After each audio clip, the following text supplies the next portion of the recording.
ഏതെങ്കിലും രീതിയിൽ ദിലീപിൻ്റെ വക്കാലത്തെടുത്തിട്ട് ഇവിടെ വന്നിരിക്കുന്ന ഒരാളല്ല ഞാൻ. ഈ 8 വർഷവും 9 മാസവും 21 ദിവസവും കാത്തിരുന്നതും ഇതുമായി ബന്ധപ്പെട്ടിട്ടുള്ള കാര്യങ്ങൾ പോയതും അദ്ദേഹത്തിൻ്റെ ഒരു നാരങ്ങ മുട്ടായി പോലും മേടിച്ച് കുടിച്ചിട്ടല്ല. അദ്ദേഹവുമായിട്ട് ഏതെങ്കിലും രീതിയിലൊരു ബന്ധവും ഉണ്ടായിട്ടില്ല. ഞാൻ പറയട്ടെ, ഗൂഢാലോചനയുണ്ടെന്നേ. ഈ ക്രൈമിന് പിന്നിൽ ഗൂഢാലോചനയുണ്ട്, ക്രൈം ആരോപണത്തിന് പിന്നിൽ ഗൂഢാലോചനയുണ്ടെന്നേ.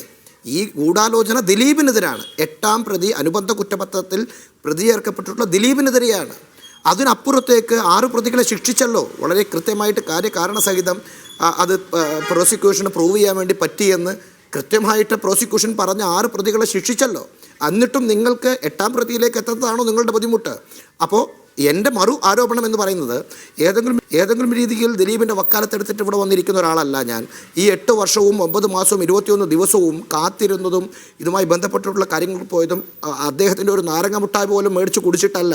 അദ്ദേഹവുമായിട്ട് ഏതെങ്കിലും രീതിയിലൊരു ബന്ധവും ഉണ്ടായിട്ടല്ല.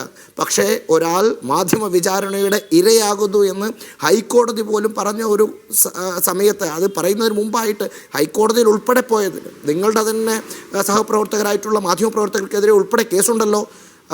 MV നികേഷ് കുമാറിൻ്റെ എതിരെ FIR ഉണ്ടല്ലോ. ഇത്തരം ചർച്ചകൾ കൊണ്ടുവന്നതിന്, ഇത്തരത്തിൽ മാധ്യമ വിചാരണ നടത്തിയതിന് റിപ്പോർട്ടർ ചാനലിനെതിരെ 2 കേസുകളുണ്ടല്ലോ. അപ്പോൾ അത്തരം കേസുകളൊക്കെ നിലനിൽക്കുന്നുണ്ട്. മാധ്യമ വിചാരണയിൽ നിങ്ങൾ ടാർഗറ്റ് ചെയ്തിരിക്കുന്നത് ദിലീപിനെ ആയിരുന്നു, ചെയ്തത് ദിലീപിനെ ആയിരുന്നു.